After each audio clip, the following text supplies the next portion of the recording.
कुनै दिन थियो जब म आफूले लेखेका कविता अनि कथाहरू लिएर कान्तिपुर पब्लिकेसनको अफिसमा गएर सर यो कसरी छाप्न मिल्छ भनेर काउन्टरमा सोध्थेँ बाहिर रिसेप्सनमा।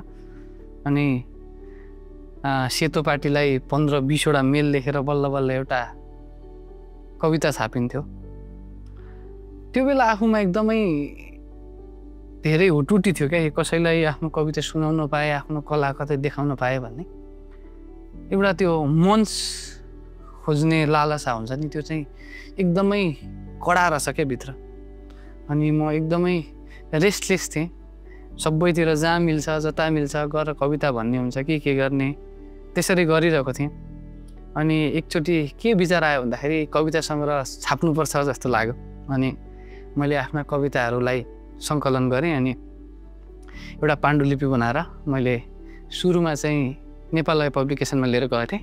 अनि उहाँहरूले त्यतिखेर सैजन म्याम हुनुहुन्थ्यो, सैजन म्यामले चाहिँ पढेर यो किताब राम्रो छ, बिम्बहरू कति राम्रो छन्, तर केही कविताहरूमा चाहिँ अझै काम गर्न बाँकी छ, प्रकाशन योग्य चाहिँ भइसकेका छैन भनेर सुझाव दिनुभएको थियो। अनि त्यसपछि मैले 1-2 वर्ष कतै प्रकाशनमा लगिनँ, कवितामै काम गरेँ, केही समय बिताएँ, जति मेरो बौद्धिकताले भ्यायो त्यति हिसाबले मैले काम गरेँ।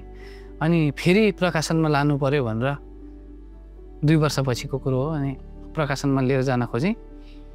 त्यतिखेर चाहिँ नेपाल पब्लिकेसनको चाहिँ 2 वर्षसम्मको डेट रहेनछ। अनि मैले अरू पब्लिकेसन पनि धाउनु पर्यो भनेर एकचोटि सोची हेरेँ।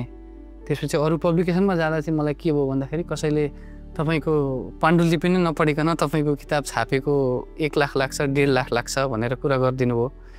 यदि मेरो किताब मन परेर उहाँहरूले सुझाव दिएको भए मैले सच्याउन मिल्ने ठाउँहरू थियो भने म सच्याउँथेँ पनि, तर त्यसरी किताब छाप्न सिधै पैसा माग्दा चाहिँ कस्तो कस्तो अप्ठ्यारो लाग्यो। म खासमा यो फिल्डमा पनि मान्छे होइन, प्रिन्टिङको मलाई थाहा पनि थिएन, तर मलाई किन हो आफूले लेखेको सिर्जना दियो अनि आफैले पैसा नि खर्च गर्यो, त्यसको उठेको पैसा पनि उनीहरूले नै लिने भन्दा चाहिँ कस्तो कता कता चित्त नबुझेको जस्तो भयो क्या। अनि त्यहाँबाट होस् म यसरी पैसा तिरेर चाहिँ छपाउँदिनँ भनेर सोचेँ। अनि त्यही बेला मैले राजु झल्लु प्रसाद दाई अनि जीवन पानी सरलाई पनि मेरो पाण्डुलिपि पढ्न दिएको थिएँ। अनि दाईहरूले होइन ठिक छ यो किताब छाप्न योग्य छ भाइ, छाप भनेर सुझाव दिनुभयो। अनि राजु दाई जीवन पानी सरले यो किताब प्रकाशन गर्न लायक छ भनेपछि चाहिँ मैले घरमा पनि कुरा गरेँ। मलाई सबैभन्दा ठुलो मोटिभेसन चाहिँ मेरो दाई हो है, एकदमै धेरै सानैदेखि जहिले पनि पुस गर्छ, तैँले गर्न सक्छस्, तैँले लेख्न सक्छस्, गर भन्छ, अहिले पनि गरिरहेको हुन्छ। अनि घरमा बाबाले पनि ल गर भन्नुभयो, एउटा किताब प्रकाशनमा ले नि त, राम्रै छ तेरो लेखाइ भनेर मोटिभेट गर्नुभयो। अनि आमाले त मोटिभेट नगर्नु भन्ने कुरै हुँदैन होइन, कसैको आमाले पनि त्यो आमालाई छोराछोरीले जे गरे पनि राम्रो लाग्छ कि।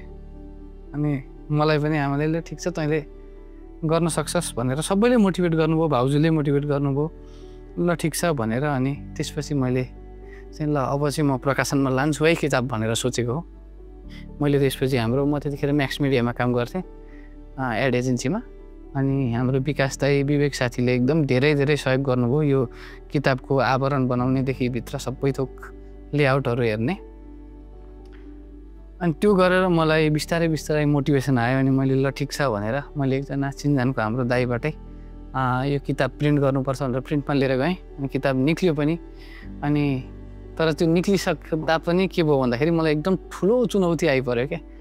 त्यो चाहिँ अब किताब त छापियो, डिस्ट्रिब्युट कसरी गर्ने? अब म त मान्छेलाई चिन्दिनँ, मैले 1-2वटा डिस्ट्रिब्युटरलाई फोन गरेँ। अनि तपाईँले सेल्फ पब्लिस हो भन्दाखेरि हामी त सेल्फ पब्लिस त गर्दैनौँ, पब्लिसरको मात्रै गर्छौँ भनेर कुरा गर्नुभयो।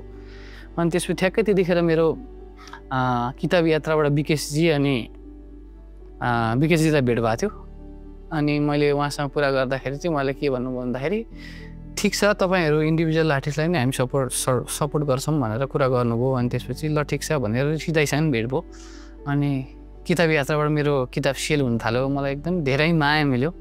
अनि मैले सधैँ किताब किनिरहने ठाउँ एजुकेसनल बुक हाउसमा पनि मैले किताब बेच्दिनु न भनेर रमन दाईले रिक्वेस्ट गरेको थिएँ। अनि दाईले पनि त्यहाँबाट बेच्दिनु भयो, त्यहाँबाट पनि राम्रै सेल भयो। अनि मैले अहिलेसम्म जसले पढ्नु भएको छ उहाँबाट एकदम राम्रो रिभ्यू पाएँ। राजु उबरकोटी भाइले मेरो किताबको रिभ्यू पनि लेखेर साहित्य पोस्टमा प्रकाशित छ, त्यो पनि पढ्नु होला तपाईँहरूले। अनि जेहोस् आफूले यो किताबले चाहिँ मलाई आफूले चाह्यो भने चाहिँ गर्न सकिन्छ, एउटा किताब आफैले प्रकाशन पनि गर्न सकिन्छ भन्ने एउटा हिम्मत दियो। अहिले पनि त्यही हिम्मतले पनि कति ठाउँ अगाडि बढायो मलाई।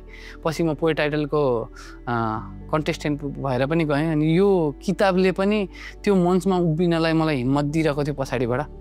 त्यही भएर एकदम ठुलो भ्यालु छ यो किताबको मेरो जिन्दगीमा। अनि पछिल्लो केही दिनबाट चाहिँ केही समय मैले सामाजिक सञ्जाल पनि बन्द गरेको थिएँ अलि ब्रेक लिनलाई, किनकि मैले त्यो आफूभित्रको चञ्चलता गुमाएँ कि भने जस्तो मलाई कता कता लागिरहेको थियो। अनि मैले त्यो बेलामा आफ्नो यो किताब फेरि पढेँ। त्यो पढ्दा चाहिँ फेरि मलाई पुरानो समयमा गए जस्तो, आफूभित्रको चञ्चलता भेटे जस्तो, आफूलाई नै कता कता भेटे जस्तो भयो।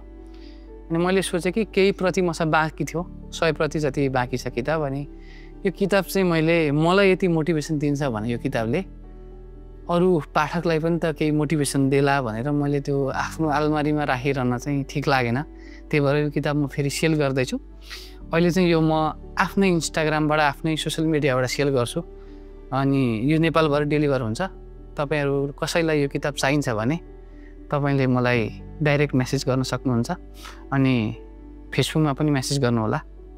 अनि जो लेख्दै हुनुहुन्छ उहाँहरूलाई के भन्न चाहन्छु भन्दाखेरि लेख्न नछोड्नु होला।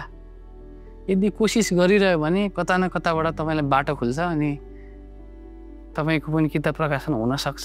अथवा किताबको मात्रै कुरो होइन, जिन्दगीको सबै कुरामा तपाईँले केही चिजमा दत्तचित्त भएर लागिरहनु भएको छ भने कहीँ न कहीँ गएर जीवनको कुनै मोडमा गएर त्यसले फल चाहिँ दिन्छ।